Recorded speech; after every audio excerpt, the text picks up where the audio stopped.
I'm not going to do a very long video this time. I am going to do a full projects video at some point in time using all my slides from my projects workshop.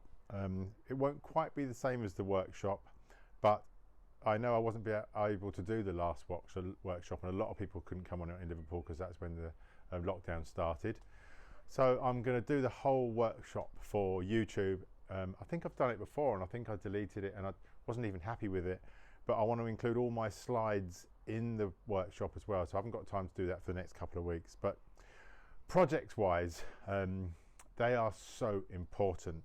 A lot of people don't get how important they are. The people that have done some will understand their importance. The reluctance to do projects is because they take a lot of time. You could do a project that lasted a month, I suppose, and you could do some little weekly projects, but it's not the same as doing long-term projects or even a year's projects. I mean, some people have done projects over a complete period of time. Matthew Finn did Mother, and that was over several years. And he's done Uncle and Father, and that's over some of these people's lifetimes.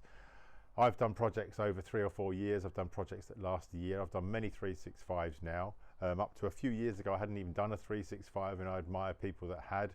But I set myself difficult tasks. I tried to do a numbers 365 where I'd shoot something like a number 1 on day 1 and number 2 on day 2, and then it got to the fact I was finding 3 items to put down, and then in the end I was shooting door numbers because I just got bored with it within 30 to 40 days, and I thought, well, that's no way to do it, because I'm just bored and I'm just shooting for the hell of shooting.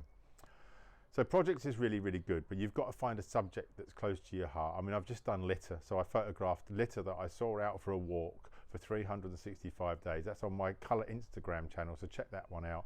It's at Matt66Colour. I'll put the link below. Just go back for a few and you'll find a lot of the litter photographs. They didn't make much sense in my Instagram stream. They didn't get much likes and anything else, and I didn't really care, because at the end of the day I just wanted to sort of highlight a problem we have in the UK through my photography, and I did that, and I got a lot of follows from people that don't like the litter, etc., etc., and I got a hatred of litter for it. But it was quite interesting that I could actually walk out of my house and photograph litter. I could photograph litter nearly everywhere I went, except 2 or 3 places I did go away for the weekend, etc., and I found it difficult, which meant the people in that area obviously didn't drop as much litter. Either that or the council or someone in the area was hot on it and picked it up. I'm not too sure which. So projects wise, find something you're really, really interested in and photograph it. Now, if you're shooting studio models, etc., and lockdowns come and spoil it, think of something long term. Think of something you can do every day that doesn't involve anybody else, that just involves yourself first of all, and work with it. When you actually do a subject and do it to death, you will become the best at it. If you do it for 6 months, a year, 2 years, or your whole of your life, you will become better and better and better at it. The likes of Steve McCurry and the style of photography he shoots, he didn't teach photography for years and years and years, and he wouldn't even talk much either. And he said, I need to be out every day perfecting my craft. And that goes back to something I said a little while ago, and that is, the more time you spend with a camera in your hand, the better you will be. And that's the truth. You can read every book, you can watch every YouTube video, you can do whatever you like. Every time you look at something, it will give you something conflicting about the way you shoot, or the way you should shoot, or how to do this and how to do that. The truth of the matter is, use your own camera, go out yourself every day and shoot and shoot and shoot, because literally the more you use the camera, the more you will learn about photography. Pick a subject you really, really like and just go with it, work with it. If you can't shoot that subject, then I understand that. I know sometimes it's very, very difficult to shoot a single subject if you've got the lockdown on, or you're at work every day of the week, at this, that and the other. And I fully understand that if you're a landscape photographer, you can't go and shoot landscape every day of the week if you're at work.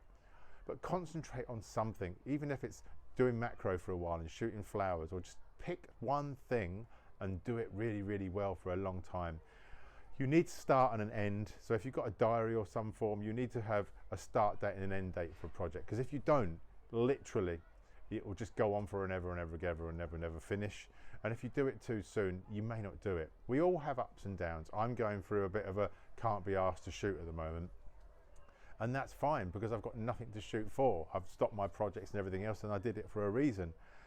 But you have to think about your project, because otherwise what will happen is you think, oh, I'll do a monthly project. At the end of that month, you won't have taken any photographs at all, and it'll be a completely waste of time. So you need to set a start and a finish date, and you need to decide what to do, and you need to pick a subject that you love. If you love trees, go and photograph trees. If you love people, go and photograph people. If you love street photography, go and photograph street photography. Really enjoy it. Find something that you really enjoy.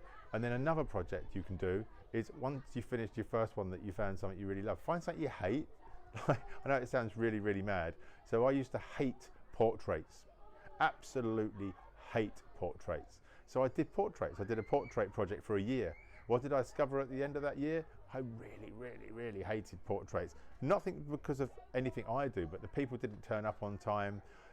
Just everything went wrong, and I just thought, well, you can't rely on other people to get anything done. So I hated it before I started. I hated it and finished. I finished a few that used to be on my website, and obviously I've taken my website down so you can't see them anymore. But yeah, I hated them. I prefer to shoot people candidly than I do to actually pose them or get them to relax in front of a camera, and that's just a personal choice. Anyway, I want to keep this one short. As I say, start thinking about projects. I will do a full length, probably be an hours long video soon on projects that you can watch. And it used to be a workshop, and people used to pay to come on that workshop. The beginning part of the workshop used to be a look of critiquing other people's work. I can't do that on YouTube. I haven't worked out how to do it, unless there's some people want to send me their work, and I'll critique that online for you. If you want to do that, message me below or email me, send me your work, and I'll critique that online while I'm doing it. In fact, if 10 of you want to send me some of your photographs, I'll critique your photographs on YouTube online at the beginning and start of it. Anyway, have a great week. Catch you all on the next video.